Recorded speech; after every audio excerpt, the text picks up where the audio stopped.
Commissioner Gage, will you repeat the pledge, please? I pledge allegiance to the flag of the United States of America and to the republic for which it stands, one nation under God, indivisible, with liberty and justice for all. Thank you. Good morning, everyone. Good morning. First item on the agenda is to approve the agenda. Move it. Second. Motion by Feldheim, second by Feichters. All in favor, signify by saying aye. Aye. Opposed, nay. Motion carries. We have Commissioner Weiss joining us via telephone this morning.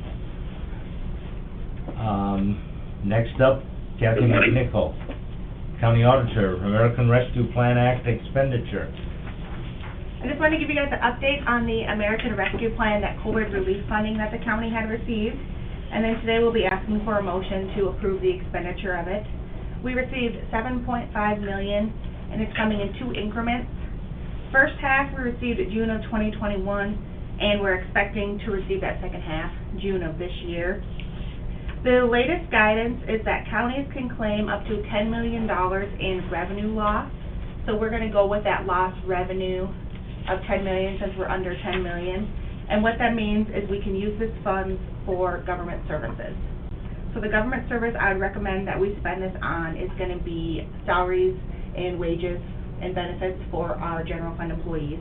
It's going to be the easiest way we can expend it, and we won't have to deal with federal procurement standards if we were to use it for like a capital improvement project, for example. We use our consulting pool through SDACC as well, and that is also what they had recommended to counties. So if we reimburse our salaries and wages, we'll be able to complete that in 2022 and 2023, and then that will have cash available in the general fund where you guys can choose to spend that as you wish. We do have a 40% limitation on how much excess cash we can hold in the general fund. So at some point by year end, you will have to assign this revenue for a specific purpose so we don't hit that limit. But if you guys are okay with expending it for reimbursement of salaries and wages, it's just like we did for the CARES Act. We'll follow that same model and proceed that way. I guess I would be in favor of whatever is easy for you to track and account. Yeah, I think that's your going to be department, the best route to go, is we can just pull our payroll ledgers and do the reimbursement that way. Once that's assigned, there's no time limit on it as far as... No, you can We stay hold- under that 40% cap as our budget. And we can hold that assigned revenue, say you signed up for capital improvements, until we're ready to make that expenditure. Okay. Yep. So, would we have the option then of either giving the pay increase as a bonus type, or to add it into the hourly or annual salary? I guess the thought that comes to my mind is in the future, the sustainability of it. You know, I guess depending on where or how much of it we would actually use, but then again, you said we can't be over 40%, so if we gave a fairly substantial hourly rate increase, somehow we have to be able to sustain that 2 or 3 years down the road. Yeah, this is one-time funding, Yeah. and that would not be a one-time expenditure, Right. if you kind of look at it that way. But you guys are free to do a bonus or any, that's what some counties actually have done with their COVID relief, is bonuses. Right. I guess that'd be the only concern that I would have, is the sustainability of it. And there's no need to spend this money today. We'll reimburse, I think I'm going to do quarterly, move that cash out of the American Rescue Plan Fund into the general fund. And just as long as before year end, we kind of have a plan in place for where we want to assign this money to. So the payments we received, 3.2 in June of this year, we'll get another 3.2 in June of this 2022? Yeah, the way it works is we got 3.7 in June of 2021, and then the second payment comes 1 year after the first payment. And then what was the next one? The same, 3.7. 3.4, okay. 0.4 total. So we finally got the final guidance from U.S. Treasury, allowing us to make this expenditure. They're done with the rulemaking process for now. Yeah. So if we designate this for salaries, does it have to go towards that? I mean, It's gonna be salaries that we're already spending, like, we'll just reimburse our payrolls that we've already spent, okay. yep. And then the money will be freed up, because the expenditure was the salaries, for you guys to do with as you choose. Okay, it just replaces general funds and makes those available for other expenditures. Yes, yep. All right, any other questions for Kathy? Otherwise, I would entertain a motion to authorize the auditor to allocate the American Rescue Plan funds to offset payroll, I guess would be the easiest. I would move it. Second. Motion by Feldheim, second by Gage. Any further discussion? Commissioner Weeks, anything you'd like to ask? No, not at this point, thank you for asking. Okay. All right, hearing none, all in favor signify by saying aye. Aye. Opposed, nay. Motion carries. Thank you, Kathy. Next item on the agenda, jail facility purchase discussion. We have reached the point in negotiations where we want to discuss the potential purchase of the building that we've been looking at. Excuse me. I have a letter from the Aberdeen Development Corporation dated February 17th of this year, and I'll read it. Dear Brown County Commission, this letter serves as an offer to sell the property located at 2914 Industrial Avenue and the south half approximately of the property located at 2916 Industrial Avenue for the amount of $4.5 million to Brown County. This offer is contingent upon the following items: closing to occur on 4/1/22, final approval of the Aberdeen Development Corporation Board of Directors. A formal written offer will be agreed upon by both parties. The offer will be drafted by Aberdeen Development Corporation Legal Counsel Roderick Tobin and provided to the identified counsel of Brown County for review. This offer will expire at noon on March 10th of 2022. Signed, Michael Bockrny, CEO of the Aberdeen Development Corporation. They have, the Aberdeen Development Corporation Board of Directors did agree with that statement and has agreed to offer the property to Brown County. So at this point, I would open it up for any discussion. We have Chief Deputy Dave Lunsman here with the Sheriff's Department. Dave, would you like to bring us up to speed with where we're at and the potential of purchasing this building? I'll try. Obviously, there's a lot of controversy on what we can and can't do, but this building gives us an opportunity to solve a current problem. That current problem is space for our jail. It gives us some opportunity to decide how we're going to build it and at what pace to build it. Are we going to take care of our own and also be able to make some money, which I do believe we can from helping surrounding counties along with the federal prisoners. This is only my opinion, is that to move forward gets us to the next phase of being able to solve our problem. And our problem's not going away. We have no other way to fix this problem besides to increase bed space. That's really the bottom line. There's no other way to take care of our problem. I know you guys got to take care of the money part of it. I just got to tell you what, from our perspective, what the problem is and what the solution is. This is really our most viable solution available to us today. The only way we're going to get something within a reasonable amount of time, if we pass on this, unfortunately, our window will go out 3, 5, maybe more years. I don't know what's going to happen. I don't know what we're going to do. Probably we would be back here looking for more employees for transportation, and probably a lot of employees. So that's another issue for you guys to think about in the long run, is there will be a lot of transportation costs, a lot of employee costs to transport these people all over the nation, because we don't have any close partners to take these prisoners at all. There's just no bed to be had. So please take those things into consideration when you look at purchasing this building.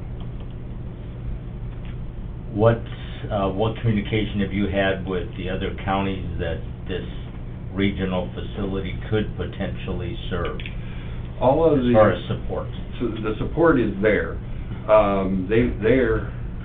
There's two ways for the support, one of which, they just don't have beds. They don't have, they're looking all over, they're driving all over the place themselves. We have one neighboring county that is looking to close just because they don't have a modern facility. They're taking care of what they can to the best of their abilities right now. We have another neighboring county that's been closed. We all know Walworth is closed a couple years ago, and they are struggling really bad because they can't find places to house their prisoners. They are transporting as far and wide as you can imagine, and it's costing them a lot of money. They are very interested in what we do because we're so close. We were just in contact with federal marshals yesterday, and they're very excited about the prospect of being able to bring prisoners here because of the federal courthouse here and the lack of beds. They're taking people far and wide, some as far as Colorado, in order to house their prisoners.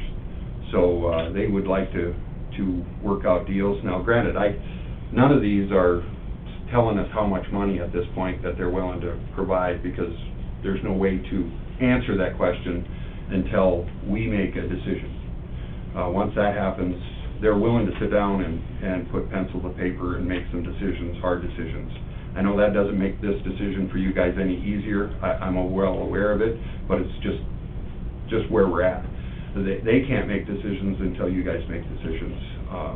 But right now, their budgets are strained really bad and really hard. And with them being smaller counties, they can't afford to even build a 20-bed facility and make it work for some of these counties. Just so that you know that I have been contacted from 3 different counties in North Dakota that's also interested in partnering with us because they're so close to us. And we're bad for housing in South Dakota. North Dakota is way worse. They can't find housing anywhere in the state.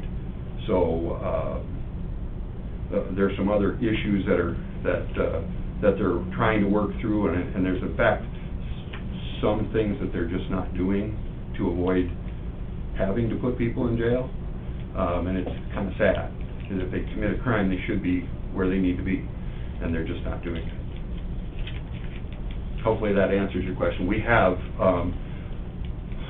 just about every county from here across the river, and some even as far as Jackson County is support for us. And I mentioned this to you guys before, but I'll mention it to those that are here. Jackson County probably said it best, is if you guys build, you take the pressure off of us. You are taking beds away from people, not us personally necessarily, but all our surrounding areas are taking beds away from them, that if we bring them here in one central location, they'll free beds up for other places in the county, so they don't have to travel as far either. All right. I guess my question is, we don't have any funding for it. We can buy a $4.5 million building, but you're 3 years out from seeing the prisoners. The state has said we're not going to get the funds.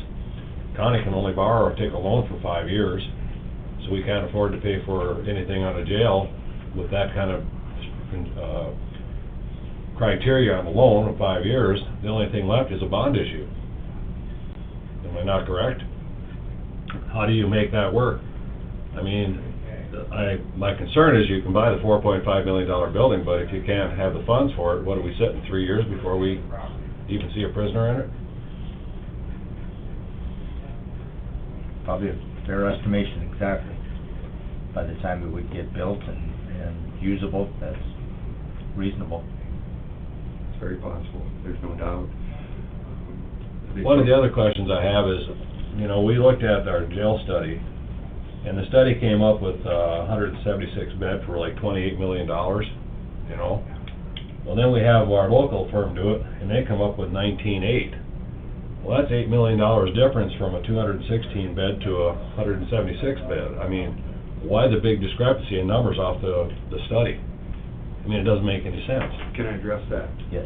One of the reasons for those discrepancies, granted, these are two companies that put these numbers out, but the one company for the 176-bed facility included a courtroom, a place for JDC, and some other amenities within that facility, that our local company is strictly beds for prisoners, period. No courtroom, no JDC, no other amenities. This is strictly for people. That's for people for us to house only. So there's a huge, big difference in what was added to the building.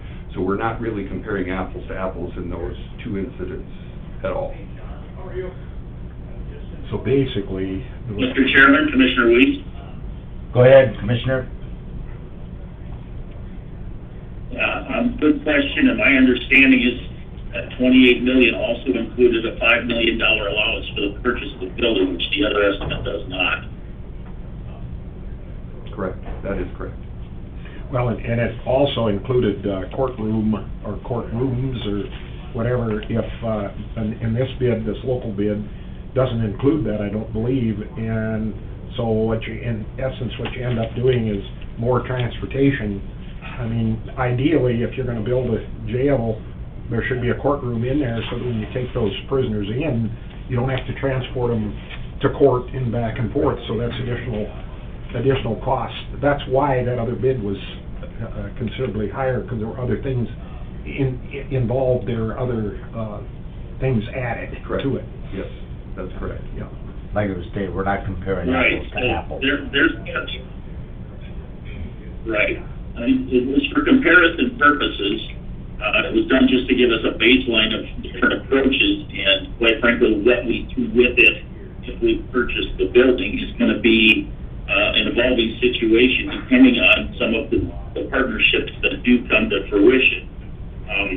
Pleased to report yesterday, working with our legislative committee, there was a bill and a request, which was a bit of a long shot through the legislature, for some money, significant amount of money, in order to help purchase the building, which realistically didn't expect to see come to fruition. However, I'm pleased to report that there's a heightened awareness on the part of the state and local legislature and the administration that this is an issue that needs to be dealt with. The state has a new Secretary of Corrections that's going to be coming on board within the next 2 months. And yesterday afternoon, concurrent resolution that started in the Senate, which was overwhelmingly passed in the House floor, Senate concurrent resolution 608, that reads as follows. Technology work here. A resolution to conduct an interim study examining local jail and opportunities for collaboration with state correction plans going into the future, and that passed the floor of the House yesterday. 68 passed, one nay, one excused. So that's an indication that there's an overwhelming understanding that the state needs to have a better collaboration with counties, and is going to take a serious look in the coming months about how we're going to do that. Yeah, but those funds wouldn't be appropriated until 2023 when legislature meets again, though, would they? No. Well, the summer study wouldn't even Right. complete anything. So you're a year out from possibly getting any funds. Correct. And then you got another 18 months or 2 years before you can even get it built, if you can get the supplies and the building. So, you know, that's 3 years. Shifting gears again back a little bit, Doug, you mentioned 5 years for the county. Is that something in state law? Yeah, Doug and I have done a little research on this. Let me pull those up here. To get a loan for a local government entity to take out a loan without it going before the public for a vote, there are some pretty big limitations on how much of a loan we can take out. There's limitations both on size and length of the loan. What is that based on? Is it based on population or assessed value of the county, or? It's based on the mill levy. There's a couple different statutes. Counties are authorized to issue, the county authorized to issue promissory notes. It's in 7/21/16. This one is where it talks about notes may not be issued for a term in excess of 5 years.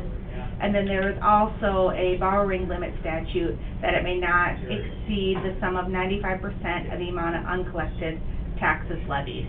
So the cost of this project exceeds our annual general fund levy, and it would be irresponsible for us to take it on a 5-year term. We wouldn't be able to make those payments. So I guess just going and getting a standard loan is probably not an option for the county. Our best course of action for a project like this would be to do a bond, which does go to public vote. So that's my concern. Another component of this that, you know, honestly, I don't appreciate the fact that we've got these ARPA funds, quite frankly, on a more global basis, but we do. And we have regional counties that have severe needs in addition to ours. And I wouldn't even hope or expect that they might allocate all of their ARPA funds towards this project, but there's indications that there's several of them that would consider allocating a pretty sizable portion of it if this were come to fruition. And with the other 9 counties just in our planning district, those additional ARPA funds amount to a little over $11 million with our other potential neighbors and partners. We started this conversation well over a year ago after the Walworth County Jail closed. Many of us realized the need for some type of facility, and that's when the idea of a regional jail started to be discussed, and we had a meeting a little over a year ago in the basement of the courthouse. Several counties, several legislators, several state's attorneys, several sheriffs were present, and numerous people expressed their opinion and the extreme need over a year ago now for a facility. It was decided on that Aberdeen was the most logical place to locate a regional facility for the, particularly for the counties in the 5th Judicial Circuit, which is the 10 counties in northeast South Dakota, for numerous reasons. Obviously, the population. Number 2, the availability of 2 high-quality medical facilities. We've got 2 hospitals. The availability of labor force. There are numerous reasons why Aberdeen or the immediate surrounding area is the logical place to house a regional facility. We've been working diligently for the last year trying to get support of legislators, briefing them prior to the legislative session, during the legislative session, introducing bills to try and get some type of traction, to get some type of financial help on this. Unfortunately, we find ourselves in a position where when we started these conversations, we didn't have many options. We had the option of adding on to our existing facility, building a new facility. One of the proposals in the study was across the street to the north here. You all have those in front of you, the HMN study that was completed. And during that process, the building that we're currently looking at obviously came up and available. In looking at that building, and if you all remember, we were told when we were presented this study that by purchasing this building, which is very conducive to this type of facility or project, that we would save $15 to $20 million right off the top if we would purchase that building, because of how well it's built, how it's designed, how we could plan for the future, and those types of things. You're absolutely right, Commissioner Feldhead. We don't at this point have a concrete plan all we have is a building that's very conducive to what we would like to end up with. And the need, I think, has been clearly demonstrated by not only the sheriff's department, but surrounding sheriff's departments and surrounding counties. So, again, we find ourselves in the unfortunate position of having limited time to act on that building, because we've already been told, since the county announced that that is a possibility of us purchasing, there's been an increased awareness and increased interest in that building. In my opinion, and I'm just gonna offer this as my opinion only, the $4.5 million that we would pay for that building, and I would be the last person that would want to put the county in a speculative real estate position, but I would almost guarantee that if we would buy that building for $4.5 million, get 18 to 24 months down the road and find that we just can't make it work, I find it hard to believe that we wouldn't be able to sell that building for at least what we paid for it, if not more, based on the current interest in that building and how conducive it is to not only a potential jail, but any number of industrial-type industries. You know, the really unfortunate part of all of this entire conversation is that, and Commissioner Sutton and myself each spent 8 years out in Pierre, and we tried and tried to get funding for, additional funding for the counties, at least help to get some of the pressure off of property tax for funding education. When you've got 60% plus on an average property tax going to education, pretty hard to put money away when I mean, Brown County should have had a capital outlay or something in place. And I mean, hindsight is 20/20. We look back and we wouldn't be in the predicament we're in, but we were pushed into this predicament literally by the state and by the legislature, and now we're getting pushed even further. And to me, I mean, it's just so terribly unfortunate that the county hasn't been able to really increase their tax revenue because of a limit 3% of the CPI for how many years? 95. Since 95, and now here we are with a crisis to deal with. And I mean, I don't think the county needs to be in the real estate business. I think until we know where the money is coming from, I just think we're going to have to ride this thing out. We're going to have to find out where the money is. I mean, the alternative is buy the building, be in the real estate business, and then put it to the vote of the people and see if they'll pass a bond issue. And there again, the municipalities, they put literally nothing more than their little share of property tax into funding county government, which in fact has to take care of the state attorney's office, the jail, the sheriff's department, the highway department. The city sales tax does nothing to help the county jail. And there was a bill the last year that I was in the legislature, Minnehaha County had a bill that would have somehow brought the municipalities into some responsibility of the jail facilities throughout the state. That didn't have a chance. And so there you've got, in Brown County, we've got maybe now it's gone where there's a little bit more assessed value in the city, and then half, a little more than half. And up until just the last few years, ag land is what was paying the brunt of the funding for education, with 1/3 of the population out there paying the property tax.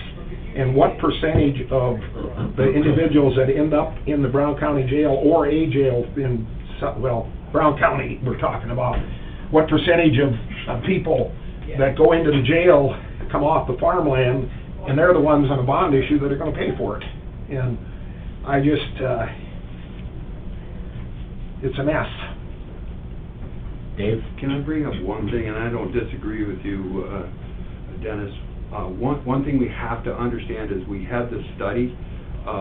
If we don't go this route and we have to transport our prisoners away, the amount of money that you can see in there, if we were to just keep this facility open and transport all the rest of them out in the next few years, we're looking at doubling our budget anyway at the jail.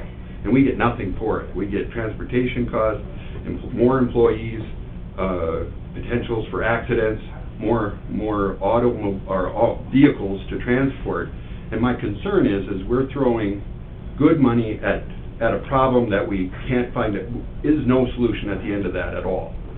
If you buy the building, you at least have a chance at a solution. Well, I don't know if we'll make it fruition, I have no idea, but you have a thing there, a building available for about the same amount of money as we're gonna spend on transportation costs and housing of these prisoners in the next few years. It won't take long, and our budget will be doubled.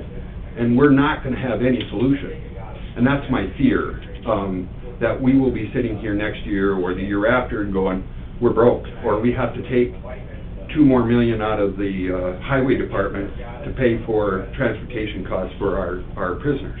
And I don't want, I'm a taxpayer too.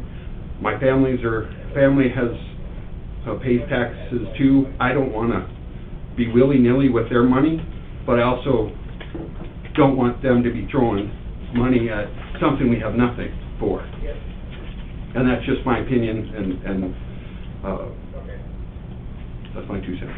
Okay.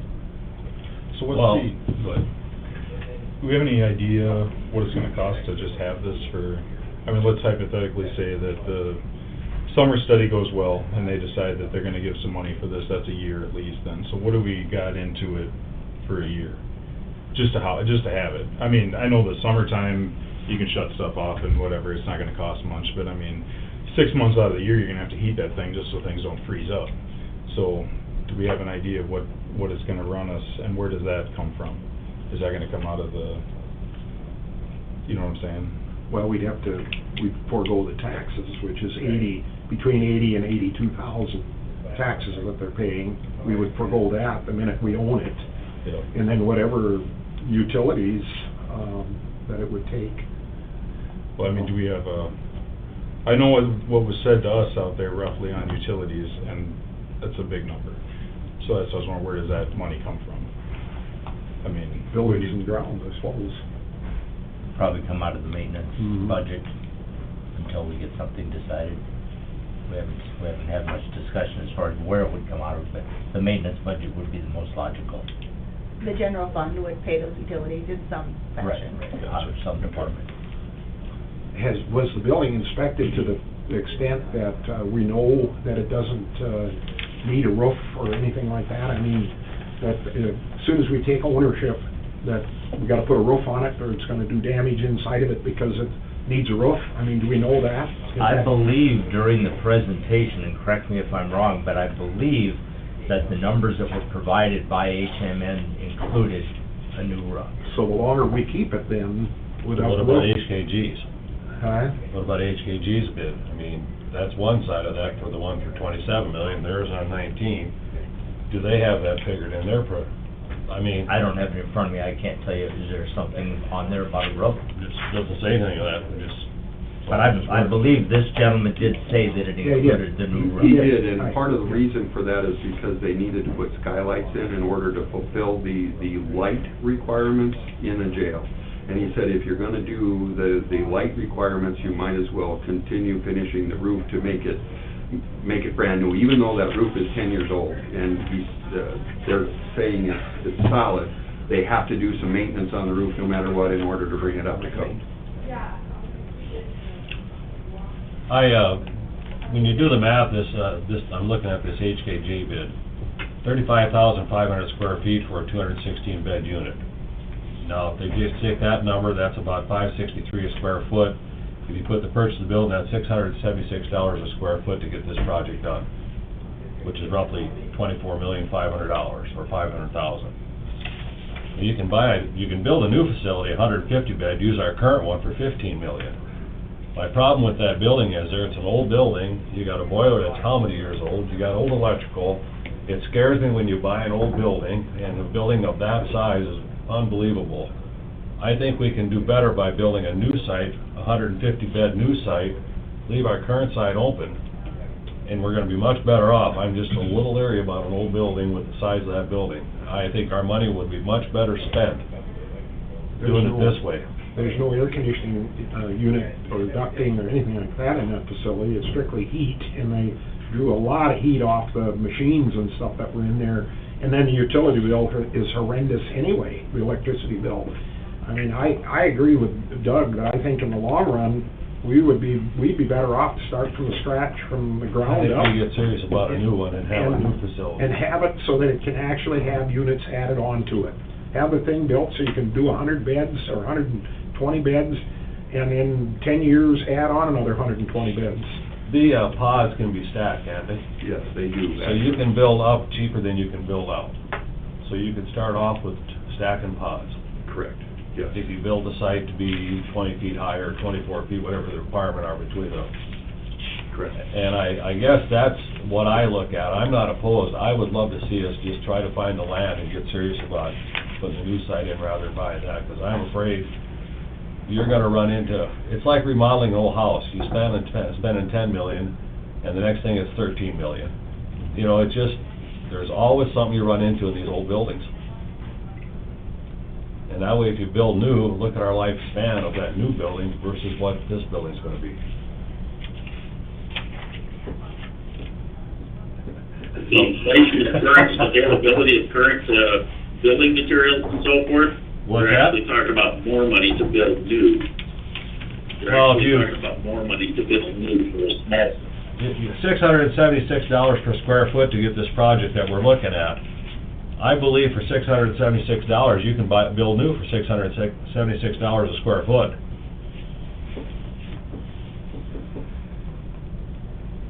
And then you're gonna be stuck in that size of that property going to the future, and in 20 years, you're gonna have the same problem again, is my issue with that. Well, in 20 years, I've lived here for 40-some years, and our population hasn't changed by 4,000 people in 40 years.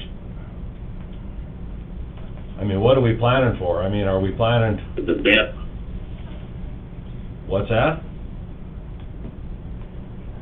What was that, Mike? but the demands on the jail have changed exponentially more than that. And we have the opportunity to help solve the problem for some of our neighbors and help provide some cash flow on a long-term basis on this to help us with our budgetary needs.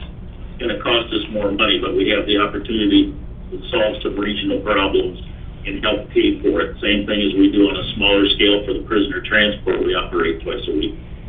Well, and I'm not disputing that, but I'm saying if we tried to build a 150-bed new facility and use our current facility, that's our 200-bed facility. Is what you're talking about, Doug, adding a courtroom also? Because that's the same, the problem as Dennis Reichert talked about is transportation. We also have issues with, if you do put a courtroom in, which we're short a courtroom, we can cut our transportation costs with a courtroom, and also it's gonna bring that price up considerably, bringing a modern This one is courtroom. That one would, yes, absolutely, absolutely. So, you know, I guess that's why it's apples and oranges. Are we gonna do it just the jail and the basics and make sure everybody's got the space they need? Or are we gonna put a courthouse in it? Are we gonna do JDC in it? I mean, that's why I have a problem with this whole thing. There's really no plan. I mean, are we gonna build a jail, or are we gonna put everything in it, or what are we gonna do? Well, and then furthermore, to go back to some of what Commissioner Weiss was talking about, there's been a lot of summer studies done over the years down in Pierre, and the result of some of those summer studies have been good, and a lot of them haven't been so good, and there is no guarantee that just because there's gonna be a summer study, that there's just automatically money laying out there that we can get our hands on. They may come up with all kinds of alternative ideas of building halfway houses or work release facilities. Heaven knows what they might come up with in a summer study, and I'm not gonna bet on coming out with a big pile of cash from a summer study that'll help a regional jail. I don't care if it's the northeast part of the state of South Dakota or the northwest corner of the state of South Dakota. It's, that'll be a commitment on the legislators' part to, open the door for, if they would move forward on something like that out of a summer study, that they would help fund a regional jail. They've opened the door for all corners of the state of South Dakota to want that money, and they're gonna deal with that in a summer study conversation also. So I just won't believe until I see with my own eyes and see it on paper that the state has actually stepped up and willing to take some pressure off of county government and county funding. Any other comments? Anyone else want to speak to this issue? Well, I agree, and that's, excuse me, if I can, just for a moment. Well, I agree, and I have reservations about the situation, but Commissioner Sutton mentioned it, and, you know, we're not in the land speculation business, but this unique and perishable opportunity for the purchase of this building with this intended use going forward, it would be an asset that if we can't make something happen with this in the foreseeable future, that we can liquidate probably pretty easily.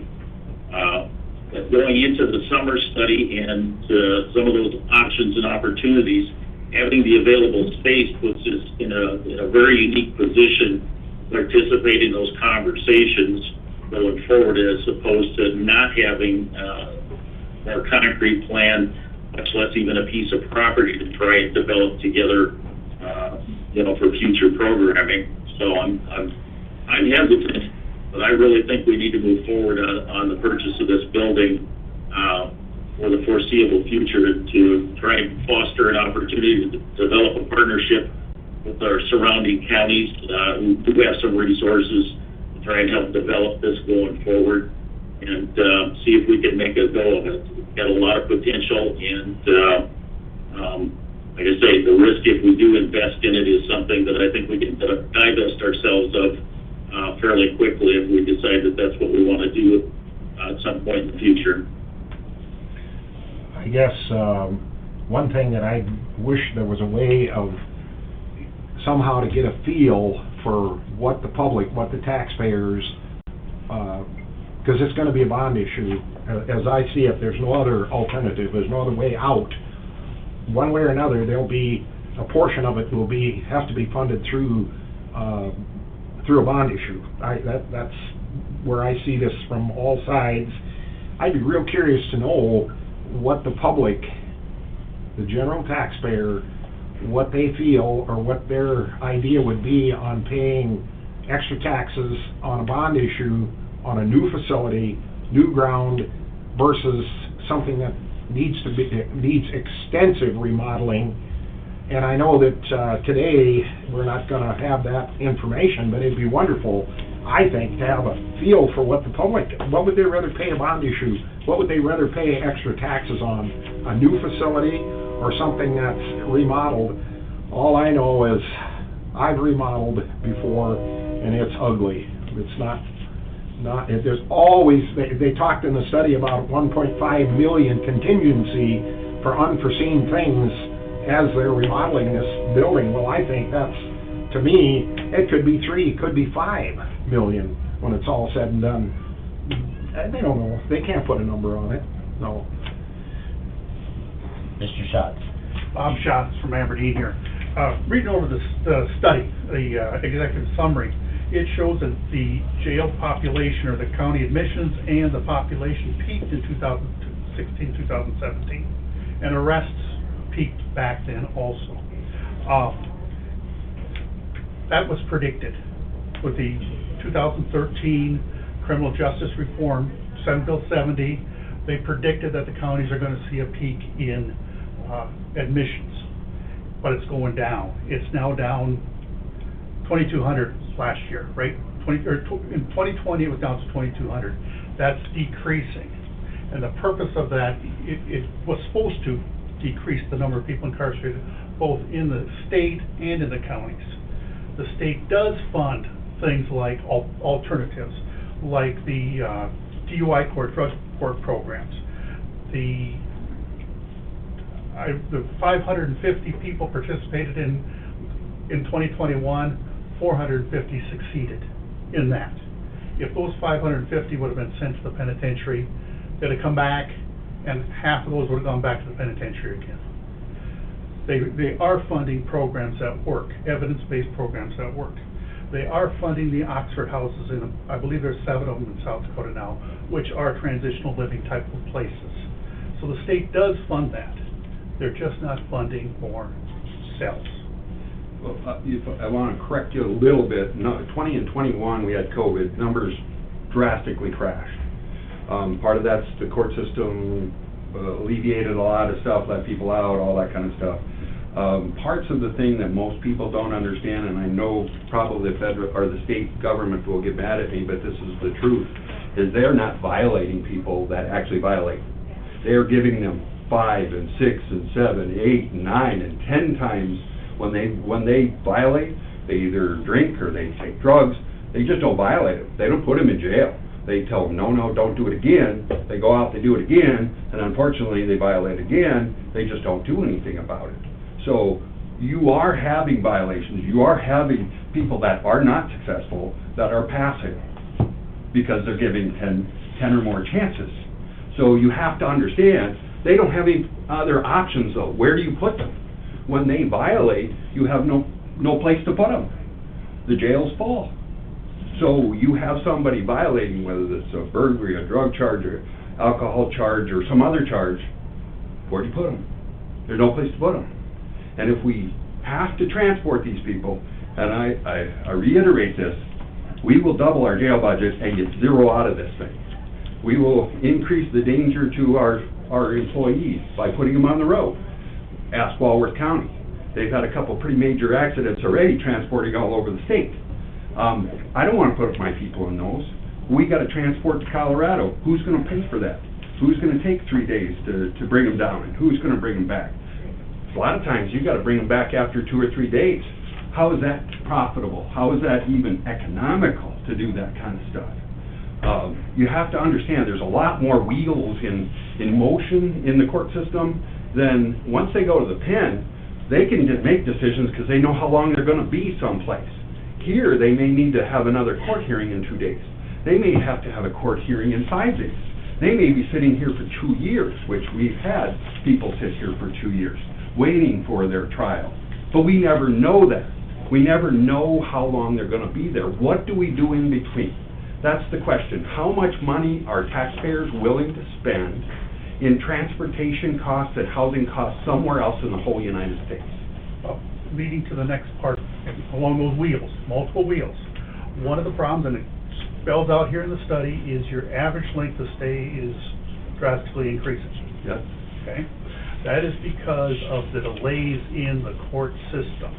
That's what needs to be But what do we addressed. do about that, though? Well, building more cells isn't going to do anything about that. It's going to help us alleviate from transporting them all over the place. Now, we can't control what the court system does, and you're not going to change the court system. Try. I hope you can. Good luck. But we have to still house those people. We have to make sure that they're safe, that they're not overcrowded, that we got to bring them someplace. And the county, these guys have to pay the bill, like it or not. No matter what that cost is, by statute, they got to pay for it. If we run, they can give us a budget of $2 million, but if the cost associates they got to find it someplace. Like it or not, it doesn't matter on a budget. We do our best to fit the budget, but at some point, whatever that is, whether they decide to buy this building or build brand new, we have a problem. And the problem has to be addressed some way, shape, or form. However these guys decide that, it's on their shoulders. I get that. My job is to bring the problem to them and the problem for the citizens, for our employees, and what a possible solution is. The rest is on their shoulders.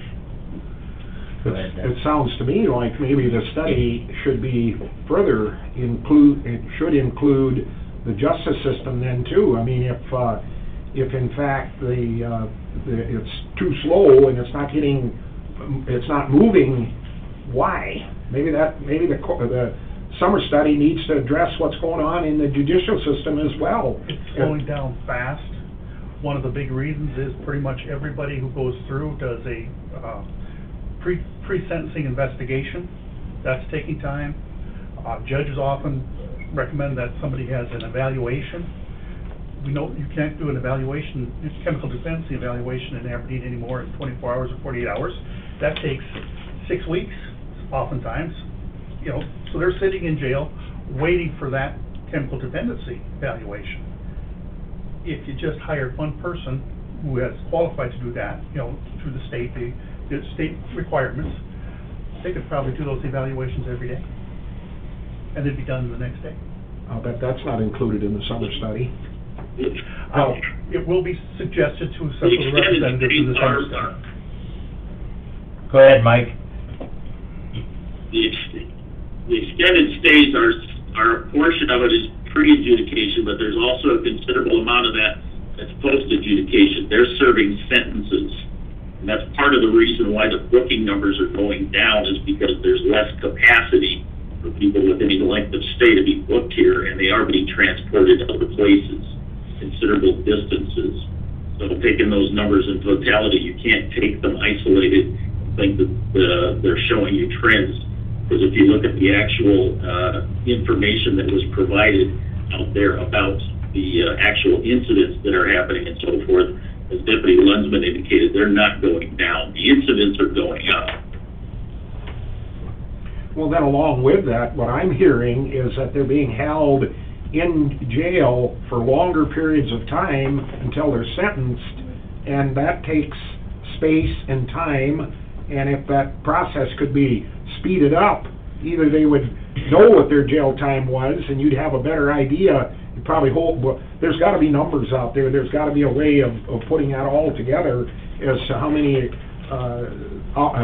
days or nights they're staying until they get through the court system, and then what the sentence is, and then whether or not they, I mean, to me, there's more than just the fact that we need more room. There's some other issues have increased right along with the need for more rooms. Go ahead, Doug. Kathy? I agree, but it's not an accurate statement. It's all pre-adjudication that's causing the problem. Go ahead, Doug. What did we pay to house in 2021 for prisoners out of Brown County housing? What was our cost on doing that? I don't have that off the top of my head. Does anybody? I've got it. 2021, Brown County paid $44,825 to house 558 bed nights, and that's about 1.5 beds a day. And that went to Day County, Edmonds County, Polk County, and Hughes County. And that's just the cost of the bed, not the transportation. Transportation or any other costs associated. Plus, that does not also include when we traded a prisoner so that, say, for example, Polk County, they needed a female to be able to open a complete bay over there. We would take the one female and then bring maybe just one of ours to trade one, but then they'd fill up with other prisoners in theirs. Now, does that help us?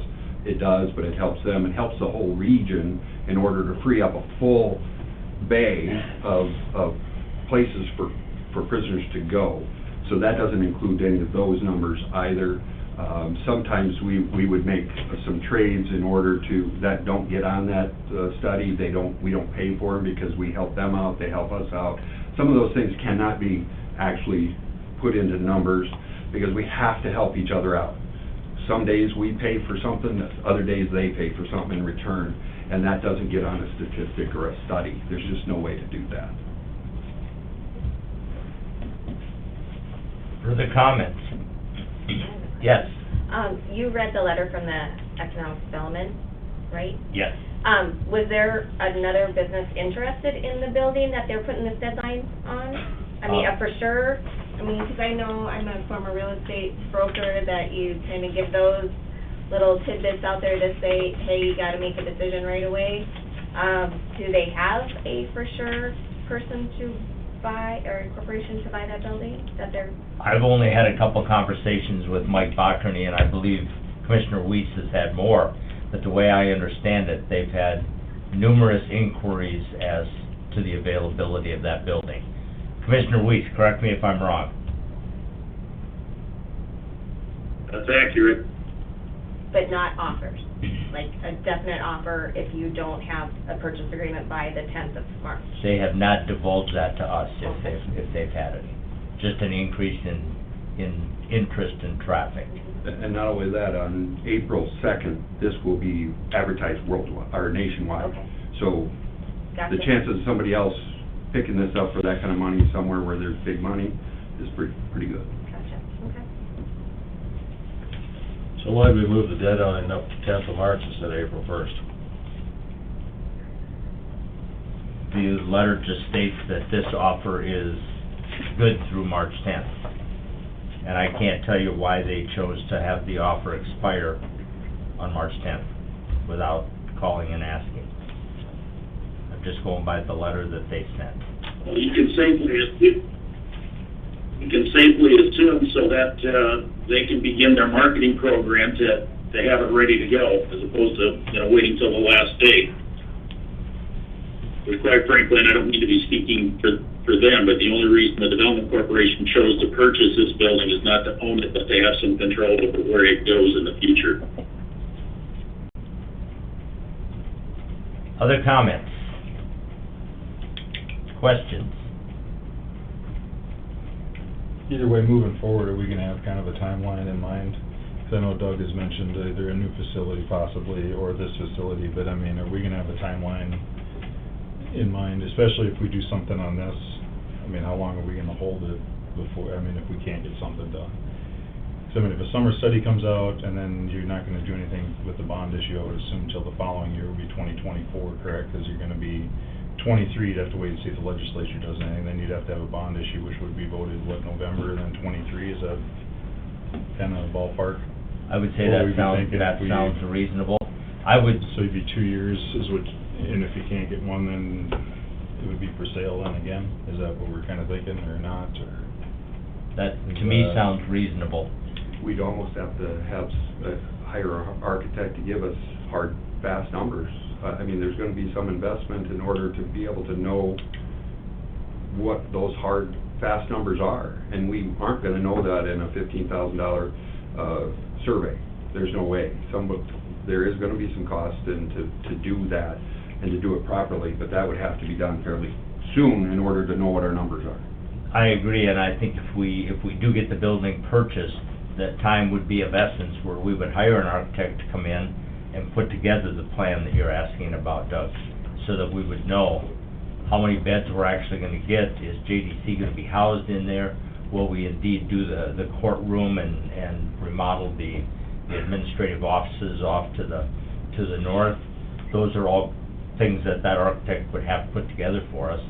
And you're right, that's gonna cost us some money, but then we would have a concrete plan, something to take to the taxpayers and say, we've purchased the building, here's the best guess on costs as of that time, knowing full well that those costs may escalate as we go forward. If it's 2 years from now, none of us have a crystal ball to know what we're gonna be paying for things in 2 years, but I would guess based on the last 2 years, it's gonna continue going up, so.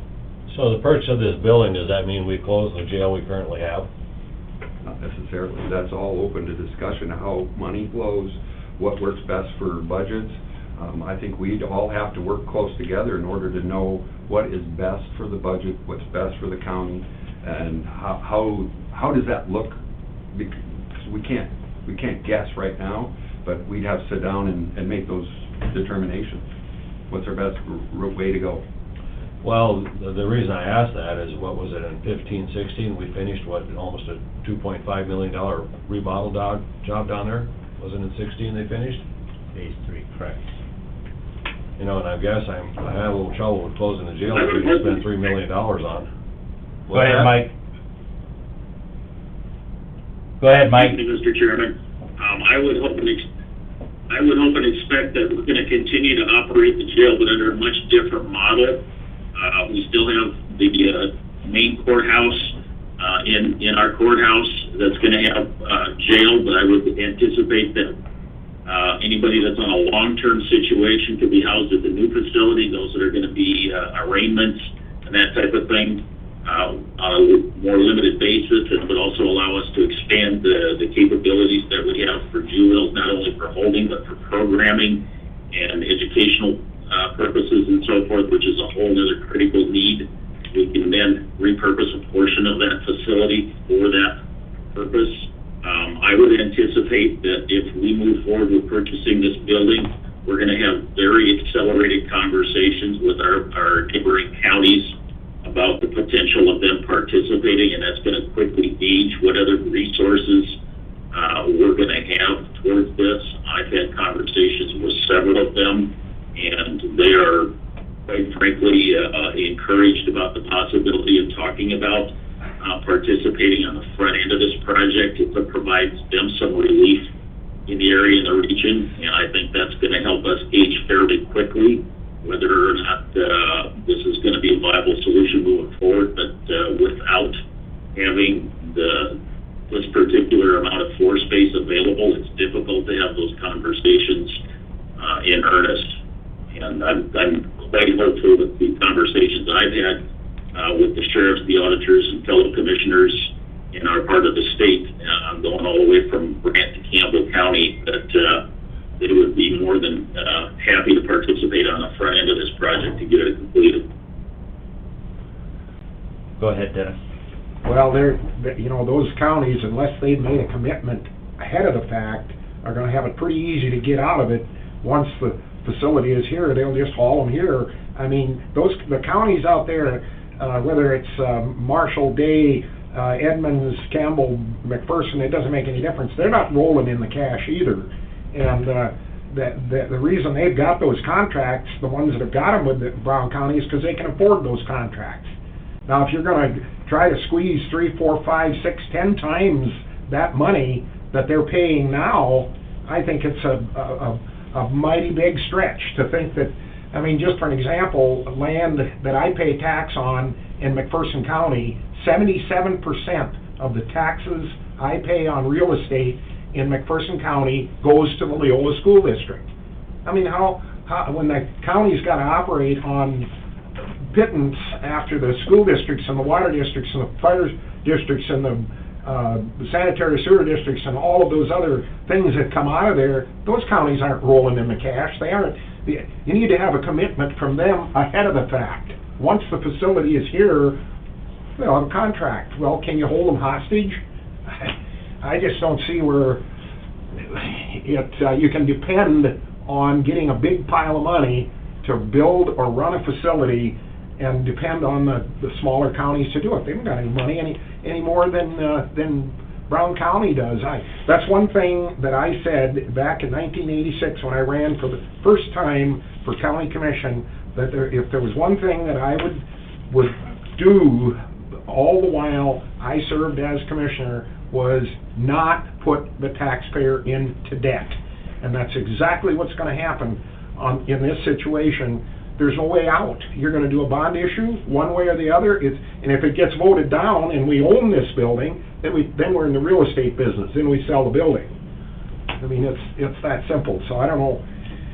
Will it be more palatable to the public to do a bond issue on a new facility or on a remodeled facility? Also remember right now that the other counties are in the same position as Brown County is with some of the federal funds.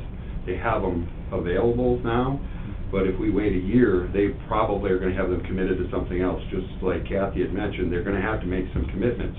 Once those are gone and committed somewhere else, we won't get those committed to a jail either. Whether they will or won't, I don't know that answer, but at least they have some availability of some money for upfront to help us out right now.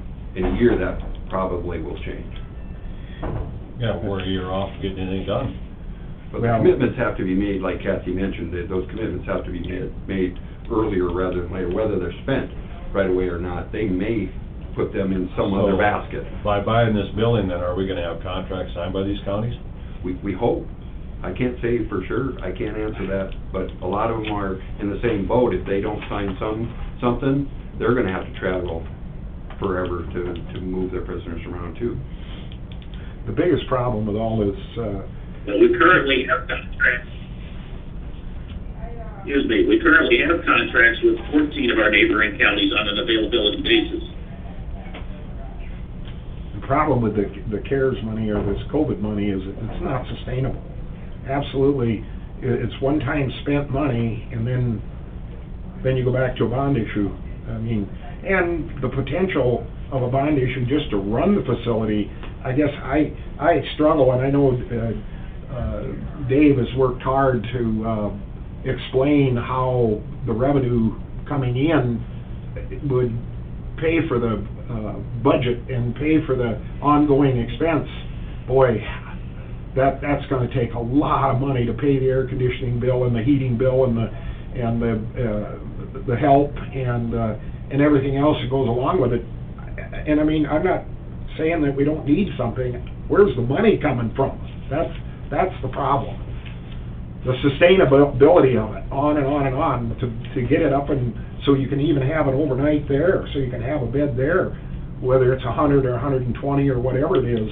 It's just, I think again, I said it last week, I'll say it again, I think we got the cart ahead of the horse. We don't know where the money is at. If we knew where the money was, I'd feel a whole lot better about the whole thing. How many employees are in the current jail system? Just for the jail itself. 30-some? No, there's gonna be 40, there's over 40. Exact number I can't add up right now in my head, but over 40. So if you got 40 for our current system, you put a 150-bed unit, does that mean we gotta hire another 80 people? No, I don't believe so, but I do believe we're gonna have to add at least the same amount in there, most likely. You add more people, you're gonna have more employees. Exactly what that number is, the study says one thing, I gave you the numbers that I had, last week, I believe, and, Does the they're gonna increase. Does the ACLU dictate how many prisoners are to each jailer? They dictate everything else. They can, but there's a federal guideline that we go by, that when I counted the numbers, I went by that federal guideline, just to have a reference. Does the state penitentiary follow those guidelines also, or not? That I don't know. Because I know that, looking at some of that stuff, the state pen and all the state entities are basically at a 5-to-1 ratio, is what they, other than, I think the women's prison was a little bit different, but it seemed like the male prisons were all 5-to-1. So, I mean, if you're talking 176 beds, you're talking 31, it would take 31 people roughly to run that. So I guess if you... Not including, you'll... Well, they didn't quite go... Or nurses. They didn't have quite all the, not nurses in there, but the way it sounded, reading through that stuff, it was not just correction officers, it was everything all in, or whatever, for their employees, I guess, but on that. So you'd be at 31 people, so you said 40? Yeah. No. It's a little complicated because it essentially takes 4 FTEs to cover one 24-hour shift for all the hours needed for that. When you've got 24-hour coverage, and then you've got, weekly staff that does the support and the rest of those kinds of things. So it's a little complicated, but yeah, the numbers add up. Right, anytime you add a new property, you're gonna have maintenance, you're gonna have, all that type of stuff that's gonna have to come along with it.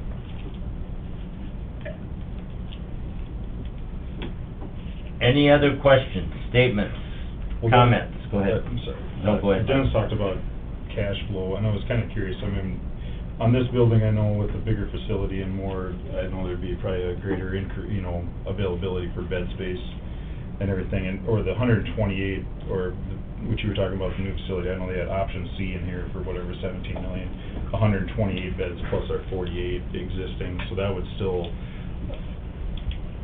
what you were talking about, Dennis, as far as cash flow, I mean, if we can't cash flow either, and what do we do with I mean, it kind of sounds like, listen to everybody, that there's a need for more beds, so how do we get there? I mean, that's my question, is how do you get to that point? 'Cause, More money. I mean, More money, that's the only possible way. You know, there's no other way, I mean, it's gonna take more money. Yeah. You can't do it any other way. Impossible. I mean, basically, it sounds like we can't really afford to do anything. I mean, we can't afford to buy an existing building, we can't afford to build a new one, and we can't afford to transport them when they come in and they're arrested. We're back to the corner. So, I mean, at some point, we're gonna have to do something, though. I mean, and basically, I mean, by default, you're gonna have to transport them. If we do nothing, you're gonna have to ship them elsewhere. Yes. So I'm just wondering, how do we get to... In which case, we're make putting this more people at lower? risk, forcing ourselves into higher expenses that we're gonna have to cover one way or the other. So the 4.5 million, is that coming out of our fund that we received? If you were to choose to make that expenditure, I would ask that we use our capital improvement. Right now, we have 3.3 million in there, and then our unassigned general fund revenue could cover the rest. But I would ask for that motion as well. So are we better off putting the 4.5 million in a fund and starting looking at building new? I'm not opposed to using the 4.5. I don't know the answer to that, Doug. I'm not opposed to the 4.5 going into a fund. I just have a problem with buying a building that large and a building that old, just knowing it's gonna be, there's gonna be so many unforeseen things that I just see it coming. That's my fear. And we start off with 24 million and we're done, it's 28 million. I mean, where do you start the bond issue when you run into these problems? Well, then if you have problems getting the bond issue, how long does it take to pay that off? And then if we want to expand down the road to this huge building, well, we can't even get the building off the ground. How are we going to expand it? You know what I'm saying? I do, but I also ran the numbers many, many times, and granted, there's a sweet spot of the number of beds that you put in there that this will cash flow to where it can cover the cost. Our problem is, and I think Dennis said it best, how do you get to that point of building it, and in between starting and finishing it, where do you come up with that money? Because we're not bringing that money in, but once we have the beds, we can bring the money in and sustain it, and I do believe the numbers will sustain it. It's getting to that point, and there's no way around that. It's the in-between, this of purchasing a building or purchasing land and building it before you can actually, it's no different than any business. While you're building the business, you're cash poor, where do you get your money from? As soon as you get your cash flow and you make your money, then you can sustain. So those are the tough questions that you guys got in front of you. Because once you got it built, it will sustain itself. It's prior to being built. I guess I didn't realize that there was a limit, but it makes sense that there would be a limit on 5 years or, the uncollected tax, but the county could actually go to the bank and borrow. I didn't realize that. Go ahead, Mike. Are you familiar at all with how Falk County's deal had worked? Because they built a new facility, right? Correct. 38 beds, I believe. Actually, it's 32 beds. Or 32 beds, excuse Yes. me. So, they paid that off, if I'm not mistaken, sooner than they thought. Yes.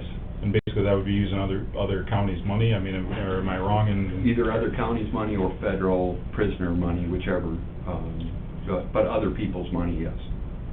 So, I mean, I realize it's a 32 bed, so I don't know how many people they house of their own out of that. I'm sure they got their own people Very in there, few. but I mean, Very even few. if they had, 4 or 5, would that be too many? Too many. Okay. But they had a bond issue passed too. Yes. They did get a bond issue passed. They did get a bond issue Yes. passed on. And I have no idea what that dollar amount was.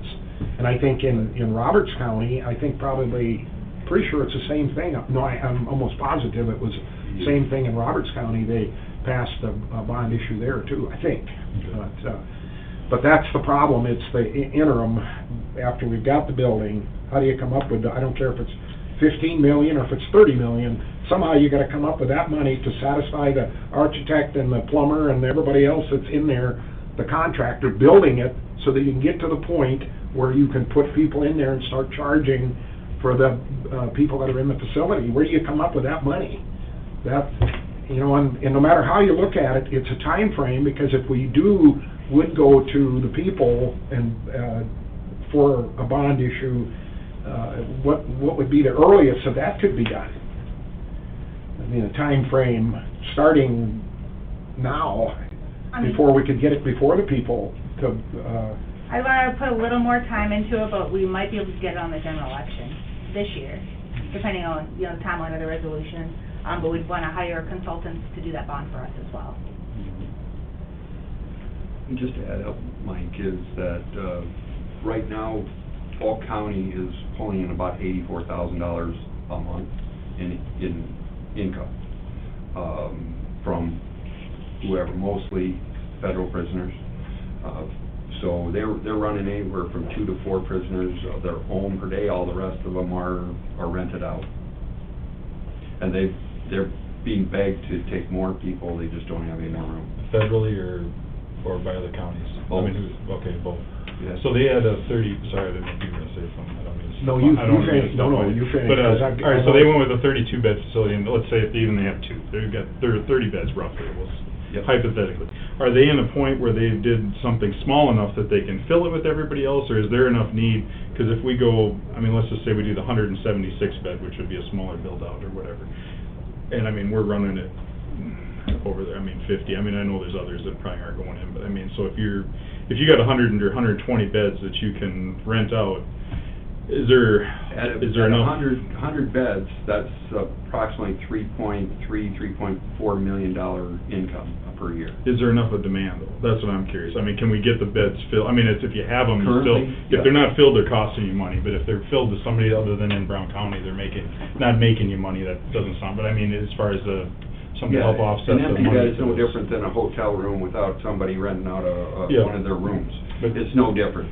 And we're, at this point, at this time, we would be able to fill, we've got requests in Minnesota, North Dakota, all over the place. They're calling us for rooms, which we don't, or beds, we just don't have.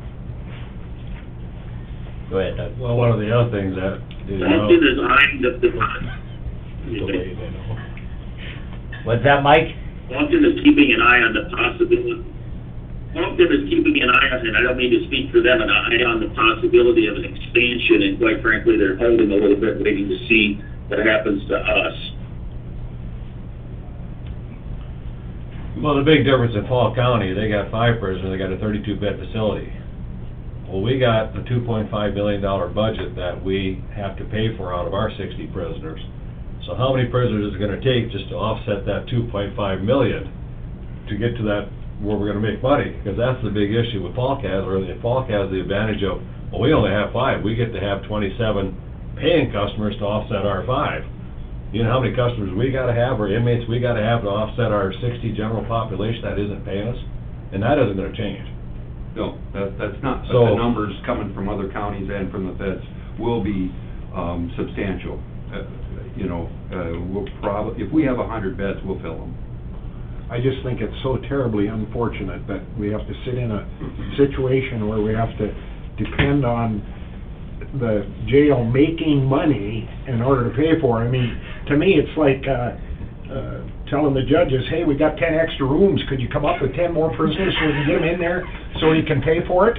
I mean, you know, and I mean, I'm being really kind of facetious when I say that, but I mean, that's, you know, how do you know that doesn't go a little late sometimes? We gotta make money, we gotta have enough to pay for the thing, yeah, we do, but I don't think when you're doing public service that you necessarily break even, that's fine, but make money, I don't know, I just got a different philosophy.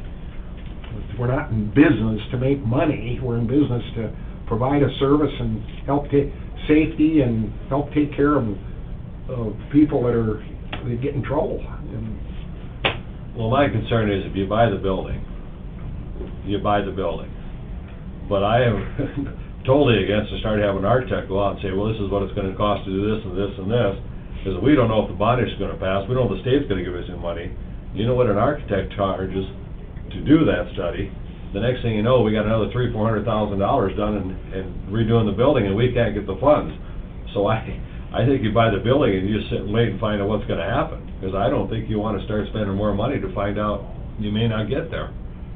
If you don't know what you need truly in it, how do you ask for money if you don't know what you need? Well, but you see where I'm coming from, though? Yeah. Unfortunately, part of this business, or any business, and I hate calling this a business, but it is.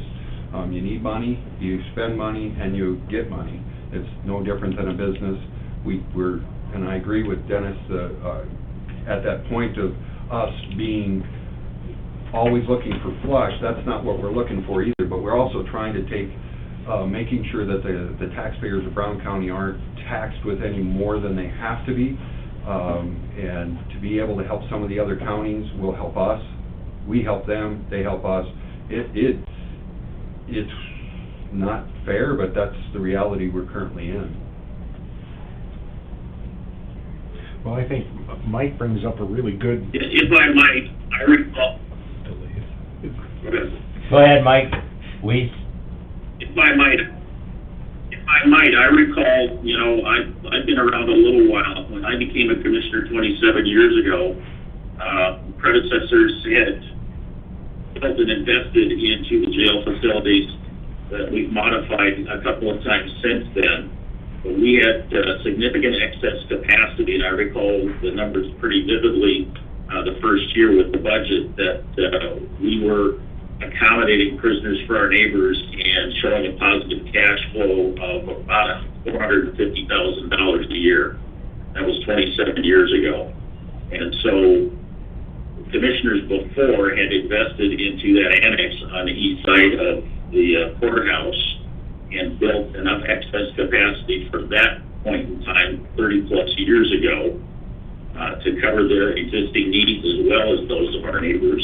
And in order to try and help pay for some of those expenses, realized that kind of positive cash flow for the county to accommodate paying off some of the depreciation on how we invested. And I apologize, I don't know how they funded the building of that annex at that time.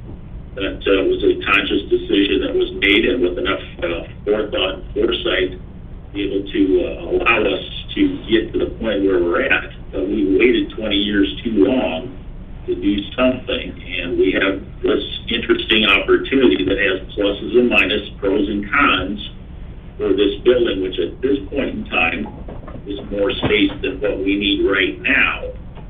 But looking to the future, it gives us an opportunity. And I agree, there's some obsolescence in this building, but this is not a stick-built building. This building has got 8-inch concrete floors, 21 and 24-foot steel structure, 20 precast, pre-concrete walls that does need some retrofitting some things, but it's pretty much an open space that allows for an awful lot of flexibility for the type of situation that we're talking about. And it's a very unique opportunity for us to try and take advantage of. And there's pros and cons to the deal, I agree 100%. But I think it's an investment that gives us some flexibility going forward in the fairly near future with minimal risk at this point, given the options that we have available. We have no plan for a site for facilities, and we're going to be in the situation that we're going to be trying to build for what our current needs are, which is, you know, it's going to hamstring us going into the future. And so, like I said, there was excess capacity that was built into it several decades ago, and I think we need to be looking to do that for those that follow us as well. Go ahead, I Doug. was just doing some numbers, so if you got a 150-bed facility, and normally they tell you it's gonna be filled at 80% capacity for 365 days every day, so that means you got 120 beds. Can you get $100 a day for every person you bring in? Currently, and that's a good point you brought up, we've been at $85 a night, and I had Lynn Kameen talk to other areas, and Cottington County is moving to 95 soon, and Faulkton's already moved to 90, and there's other places that are talking to go to 100, so that number is right, gonna be in the ballpark, and if we need to be there, that's where we have to be. So then, if you have 120 beds at $100 a day for 365 days, you got about $4.3 million coming in. But you gotta take the $2.5 million off the jail we currently have. Can you run that facility out there for $1.8 million with utilities and everything? No. So how are we gonna have a profit?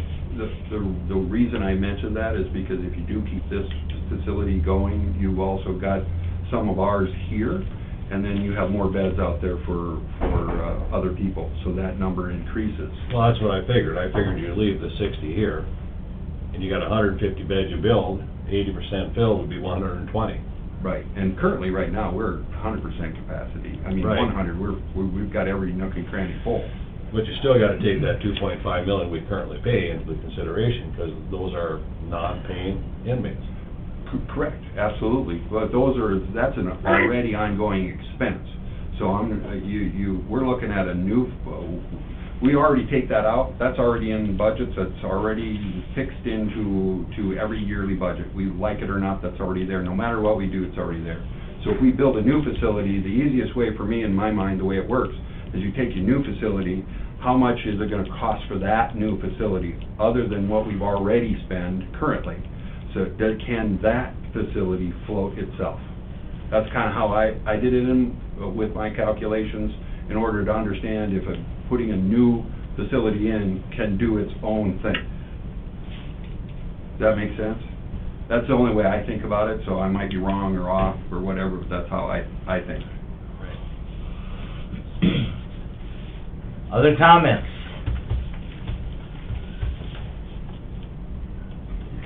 Anyone on the line out there that would like to offer anything besides Commissioner Weiss?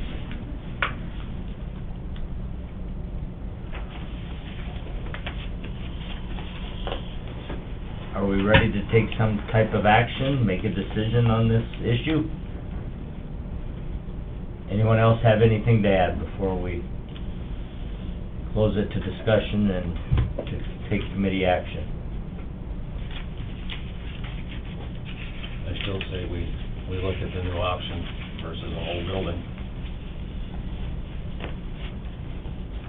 I guess my argument with that, Doug, would be based on what the study revealed and what they said when they were in here. By buying that building, we would save 15 to 20 million right off the top.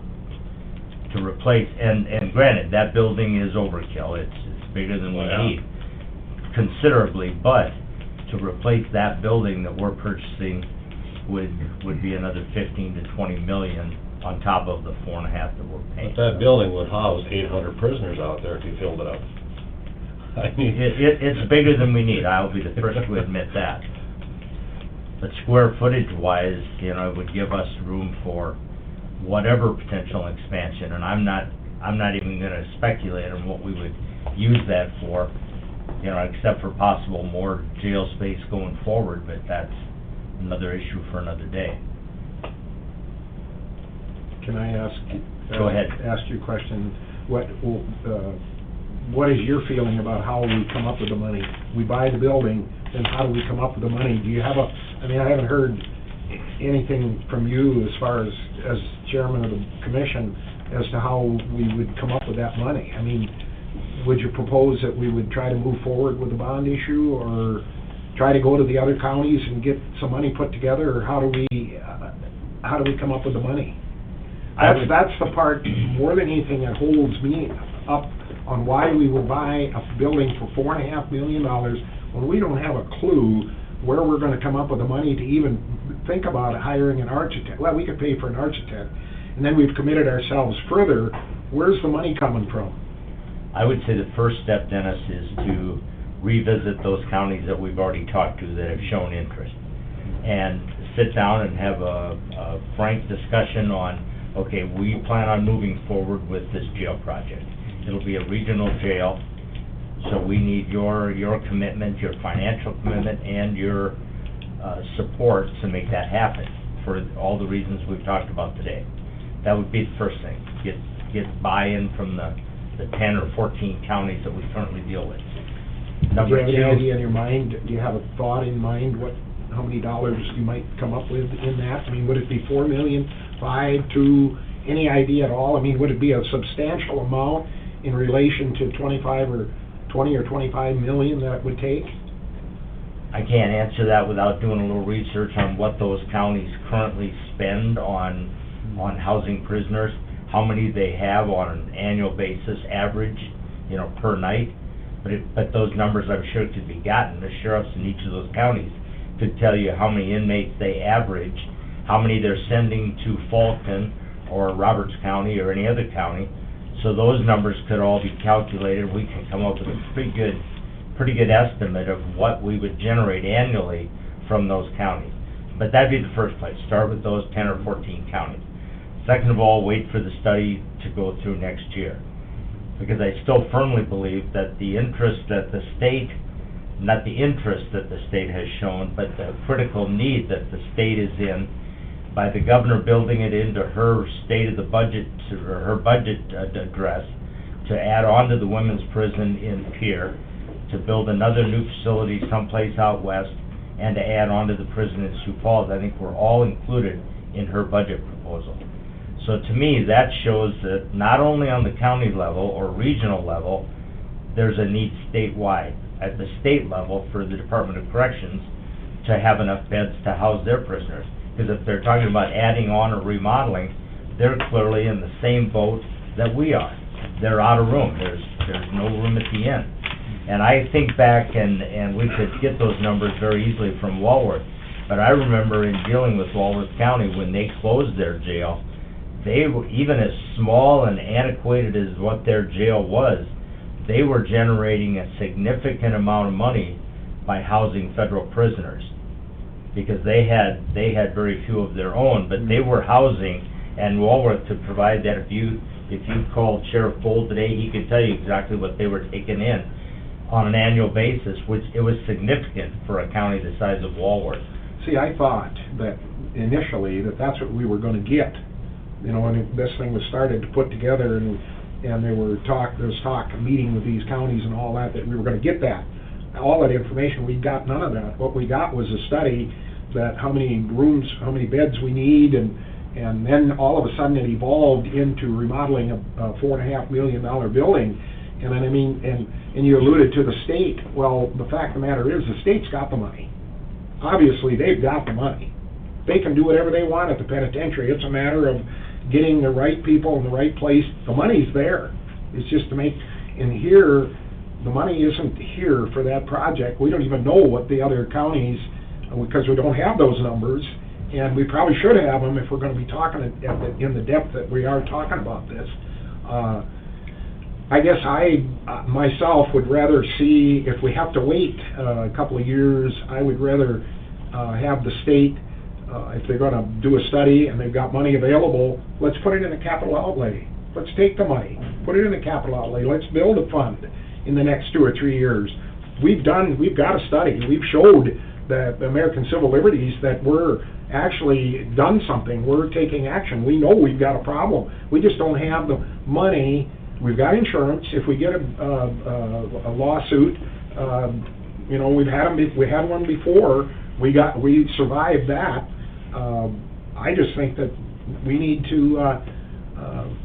you know, we don't need to spend $4.5 million for a building that's going to take $15 or $20 million or $30 million to remodel, and then we don't know if we've got let's get the state's money first. Let's get a commitment from them first. Put it in capital outlay, and then let's move forward with a decision whether we want to build a brand new building on a new site or find another building someplace. We don't have to buy this building and get in the real estate business. Other thoughts? Walworth got shut down, right? What was the reason? They were facing a lawsuit, and they made the decision to, their commissioners were facing a potential lawsuit for all of the violations that, because of the size and the age and so on. So they made the decision to just close the jail, which was the number one option that the study looked at. If I remember correctly, they were bringing in nearly $1 million a year in income. It was significant. Yeah, I believe it was $1 million. More than covered, I think, their total budget for running the jail, if I remember correctly. But those numbers could be gotten, and quite honestly, I was a little disappointed too that we didn't get some of those numbers in the study. The numbers in the study do say how many prisoners they house per day. That's in the study. But how much they're willing to pony up front is not, because I don't think anybody's willing to give those numbers until somebody commits to an actual project. And I I don't think that even this commission would commit to giving another county money until they know what their project is. And that's kind of where we're stuck, is we want their commitment, but they don't want to give us a commitment until we make a commitment. And we either have to decide to buy this building or buy new or something in order to make a commitment, so they will then pony up money. And so it's kind of a push-pull. We can't get anywhere further until somebody makes a move. And you're absolutely right, Dennis, we've kind of put the cart before the horse, but as we work through this whole process, the cart and the horse just seem to keep changing positions, because you run into something else you really need before you can make this decision. I want some money in the cart. Yeah. I'm afraid that the state's not going to give us money either until we commit.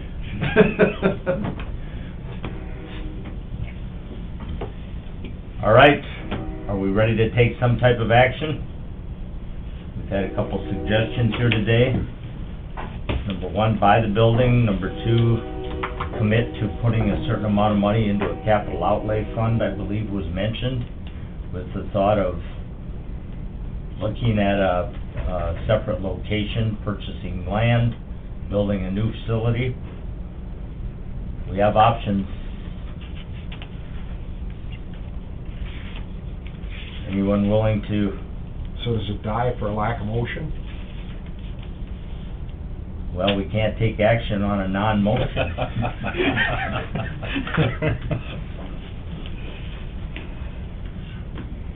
I would make a motion that we execute the option presented to us by the Aberdeen Development Corporation to purchase the building for $4.5 million.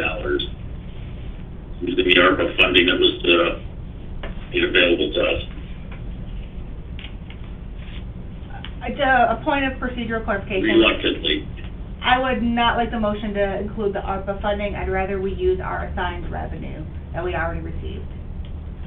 Just Excuse me. a clarification. Excuse me, that's my error, guys. And we'll Thank take you. that motion actually separately of the assigned revenue, if that's okay. So we have a motion. Thank you. We have a motion to exercise the option presented to us by the Aberdeen Development Corporation to purchase the building in question for $4.5 million. For the sake of discussion, I'll second it, because we probably need more discussion. Any Well, questions? I have no comments? interest in buying a building, much like real estate, but if I would amend the motion to state if the funds are not available by April 1st of 2023, which gives us a year, we sell the building. If we haven't got it put together in a year for funding from the state or other counties and stuff, what are we doing? That's what I would amend the motion, that we put a time frame on it. I'm not gonna sit with a building for 3 years until something happens. Your amended motion is... I'll accept that amendment. Okay, we have a second to that I'll amendment. accept that amendment. What's that, Mike? I'll second that. Okay? Is there an amount, I would welcome and second the 4.5 amendment. for the same building, but it's, no, amount to your amendment? When you say have money in place, do you, What does that mean? the total estimated amount to remodel the building? well, I guess we... Like if you're looking to enforce the We don't even know amendment. who's involved yet, now you want me to give you a dollar amount? Well, That would really be a reach. By April 1st of 2023, how I much do think you we have wanna to have? see, we have to see what the interest is all I'm concerned with. And I would like to see some commitment on paper from these contracts, or from these counties. Not just, well, we think we take 5 beds for the year, we take the 10 beds for the year. I would like to see some kind of commitment on paper from the other counties that are saying they're gonna do this. I realize the federal government won't give us that. No. But these other counties, that if they're gonna support a regional jail, they should be able to put something down, what they're gonna contract in that jail. More than agree, but we need, what's gonna trigger what we do in April of 2023? When you say if we haven't secured the money, all the money, 90% of what we need to remodel that building, Well- what triggers us selling the building a year from now? I guess if we haven't received 40% of the money, I think it's gonna be a tough battle to get the other 60%. 40% That's what I would say, I mean, of the current estimated cost at that time. Is that a fair statement? well, I would say 40% of the 20 million, if that's what it's gonna take to remodel the building, because we're gonna hire an architect and start down this road, which we have to know, I would say it's gonna have to be 40% of the 20 million, not of the building. Because I wanna see what interest these people are gonna do to fill this jail. 'Cause that's No, what we're I'm not banking on. talking the cost of the building, I'm talking the cost of the project. Because if you use $27 million today, if you use 27, a year from now, we may have a new cost estimate of 30. So a year from now, if we've reached 40% of 30 million, then we don't have to sell the building and we can We can keep continue moving forward, pursuing. that gives us, I think we've got some ground we're gaining at that point. Right now, we have 0. I just wanna make sure we're all on the same page, so we know a year from now what triggers whether we have to sell that building April 1st of 2023. So 40% of the estimated cost at that time. Well, let's just put a number down, $12 million. That would be 40% of 30 million. If we say $12 million, and we don't have the 12 million by a year from now commitments, I'm not saying we have to have the money. We have to have at least something on paper or the commitments. Can you live with that, Commissioner Weiss, as a second? I absolutely can. Go ahead, Dennis. I don't know if this is open for discussion now, being as we've got an amendment, but my curiosity is, let's say that we get ourselves committed into this thing, and then we go to the people for a bond issue to come up with that $12 million, and they vote us down, then where are we at? I mean, what are we gonna spend on an architect? $300,000, $250,000? That we can come up with, but is there a way of, I don't wanna use the word forcing, but is there a way to get the taxpayer to pay it if we commit them to it and they don't approve a bond issue? Yeah, how far into this thing do we get? And then not have the money, and then do a bond, ask for a bond issue, and it gets voted down, then where are we at? What happens, I mean, what? Then we'll be forced to make the decision to sell the building. And if, But should we do that, then we should do a bond issue right away to get to where Doug is coming from. I guess, I don't know, that's the unknown. How many other counties are gonna contract with us? We don't know that. Well, we know we get the contracts. The problem is what, is there gonna be their upfront money, commitment? That was the other- That is, They all have this extra money laying around. I'd be curious to see how many I don't think it'll be are... enough to completely cover the cost of the project. Who said the 11 million? I think Commissioner Weiss did. Okay, I someone think said we'll be 11 looking million. at a bond issue regardless of the other county's funding commitment. Mm-hmm. They're not gonna give us 100% of their ARPA. And if that doesn't pass, Right. if that bond issue doesn't pass, because basically what we're doing here is we're putting the taxpayer in a position to vote on a bond issue, and if it doesn't pass, then where are we at? That's my question. I would say we end up selling the building.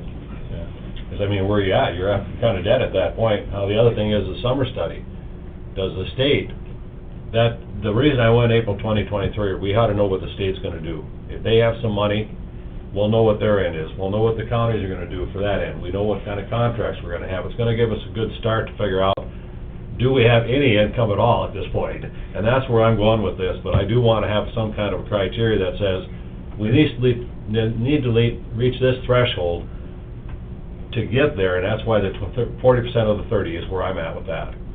And if we don't have any interest, if the state comes in the summer and says, yeah, we're gonna put a new penitentiary, we're gonna fix the women's prison, but counties aren't gonna get anything, well, that tells me a lot right there. Right. And then, you know, you talk about these counties that have their extra money coming in. Some of these counties didn't get a whole lot. I seen what Campbell County got, and you're not gonna get a windfall out of that county, and I'm sure McPherson is the same way. They just didn't get a whole lot of money. exactly. So, you know, we talk about these counties having $11 million, well, a lot of these counties that are up in this end of the country didn't get a ton of money. So I'd be curious to see how much they're willing to put towards this project. Well, I think if this motion passes and we make the decision today to buy the building, I think if we make the decision today to buy the building, I think we need to expedite the communication. We need to spend April and May and set a deadline of June 1st to see what kind of commitment we can get out of the other 10 or 14 counties. I mean, that's a 60-day window plus the rest of March. We should be able to meet with the, I mean, it'll be a process because we'll have to meet with probably the sheriffs. They'll have to go to their commissions, explain the program, explain the project, explain the plan, and the deadline that we're under. If by June 1st we could get a commitment of whatever we get by June 1st, Kathy, would that give us enough time to get a bond issue on the general election in November, do you think? That would be our ideal election to have this on, because we'd have to schedule a special election, if we didn't. But if you could give me some time to research, so we can make sure, if you wanted to proceed with the bond, that we get that timeline lined up Yep. with the timeline for the general election would be ideal.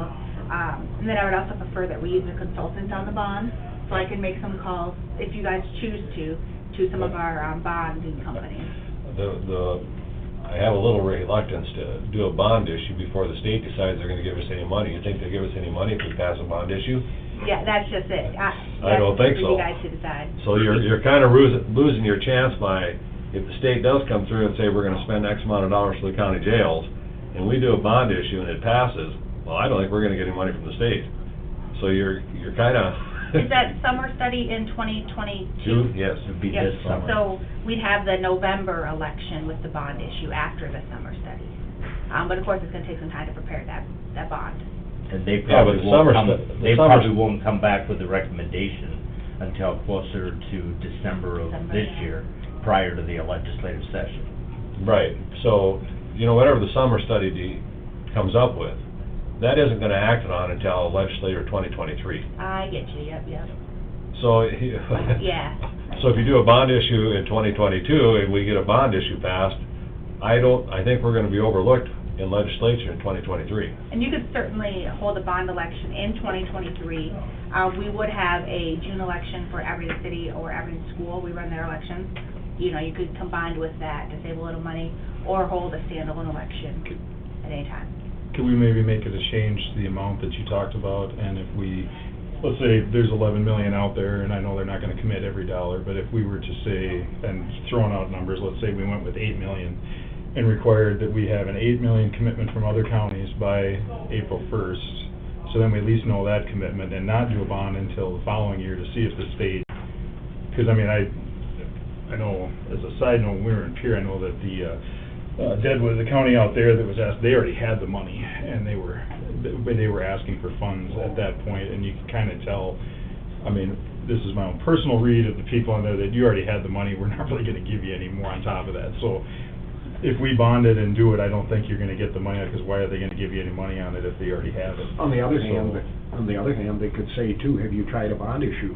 Why should we give you money Well, exactly. unless you try a bond issue? I mean, go to your people So what do we want to before you do a discourage our bond people not to issue. vote for? Back to the horse and the cart again. Yeah, that's the scary thing about that. I've seen that happen out in Pierre too. Yeah. Where's the skin in the game from the local people? They're the ones that need to put money in this. And then it all comes down to a regional, whether they can be convinced that it's regional, Well, it's kinda like every other argument you make to the legislature, the first thing they say is you've got the option to opt out. Yeah. Well, we've tried that 4 times and failed miserably, so, but they still don't give us any money, go ahead.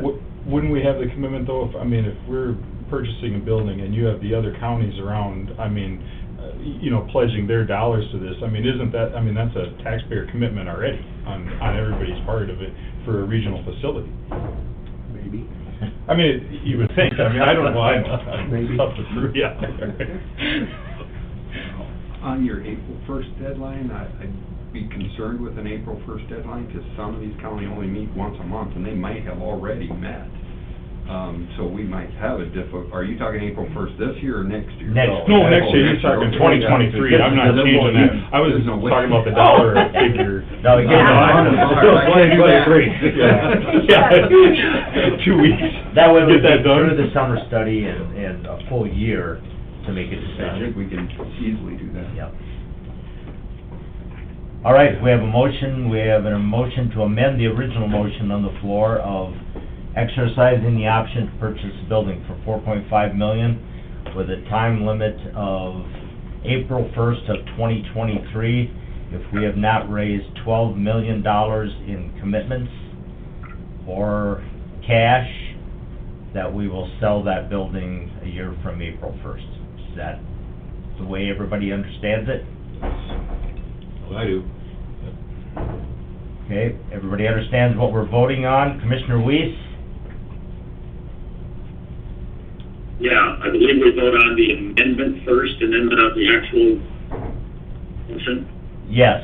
Is that right? All in favor of the amended motion signify by saying aye. Aye. Opposed, nay? Nay.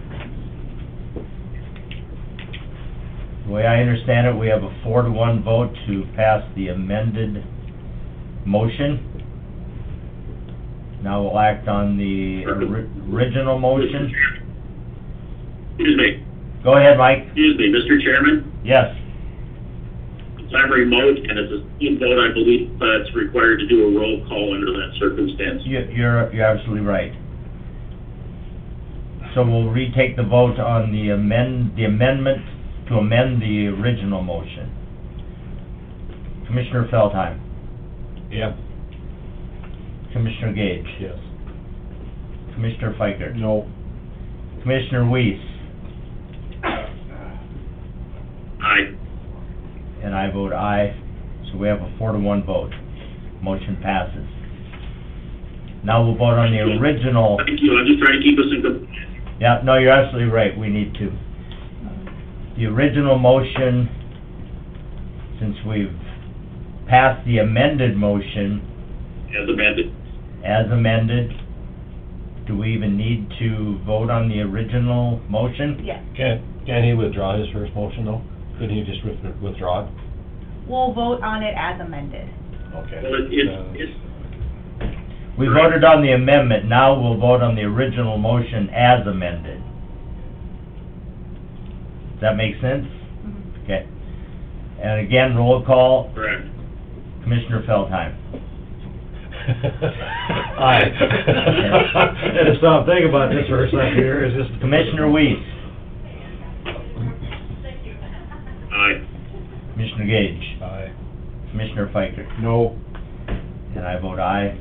Motion passes 4-to-1. We will be exercising our option to purchase the building. A formal written offer will be agreed upon by both parties, so we will let their legal counsel know that it was approved, and they'll draw up the purchase agreement for our legal department to consider. And do we need to put it on the agenda a couple weeks to? Now the work begins. Yeah, once we get that contract to actually buy, we'll have another vote. Today, I would also like a motion to use that capital improvement, that 3.3 million we have, I would move that. assigned. Second. Motion by Feldheim, second by Gage, to use the existing capital improvement fund of 3.3 And change, yeah. towards the purchase of this building. Further discussion? All in favor signify, roll call, sorry. Feldheim, Aye. Weiss, Aye. Gage, Aye. Fikert, No. and I vote aye. Motion passes. Procedurally, also, we'll want to know what budget the check is going to come from. We can discuss that now or discuss it when we have the contract as well, whenever you guys want to do that. But will it come from county commission, sheriff? Because that budget is going to require a budget supplement, and that will be a public hearing process. And we typically do it at year end and catch everything with one public hearing, but that's procedurally coming down the pipe. I know when we bought the 124 building, we ran it through maintenance because it was a purchase. Maintenance, okay. Right. I mean, they're all general fund departments. Exactly. Yeah. And I'm just throwing that out because that's the only building purchase that we've gone through since I've been a commissioner, so we ran that through maintenance. Maintenance, okay. So we don't need to discuss that now, we can push that. When we When get we the contract, we okay. can, but that was something we should decide here at the county commission, since it was unbudgeted for expense. Okay. Do you need any other motions on that issue? Nope, I was just kind of going through what our next procedural steps will be to Okay. make sure we're in compliance. So I'll contact Mr. Bachman today, tell him it was approved, have his legal department start the draft. And if we get it by next week, fine, if not, 2 weeks, we'll put it on the agenda for discussion and review. that brings us to the end of our regular agenda. Are there any other matters to come before the commission before we start the rest of our discussion? Now, when you get to Pure, you'll be looking at a gallon jar, and you just dealt with one drop in that gallon jar of what you'll be dealing with. Yes, yes. So that's how much fun you're gonna have. I'll be back to get more life lessons. Okay, very good, thank you. Thanks for coming in. Yes. Bob, thank you. All right, Kathy, do you wanna go through your list? Oh, I forgot all about my list. We Trying to almost get out of did, here. General meeting minutes of, March. Hold on, let me just verify. Commissioner Weiss, are you gonna stay on for the rest of the meeting? I see that. He's already went to lunch. Called it a day. Commissioner Weiss, will you be taking action on the rest of the meeting? I believe, if it's not a split vote, we don't need to roll call all of these. It's Okay. just if it's a split I vote, you need to roll call. I just Yeah. didn't wanna do it wrong, so. All right, since he's muted, I'm gonna assume that we can just call for a voice vote. Go ahead, Kathy. We have general meeting minutes from March 1st. Move. Second. Motion by Fikert, second by Feldheim. All in favor signify by saying aye. Aye. Opposed, nay. Motion carries.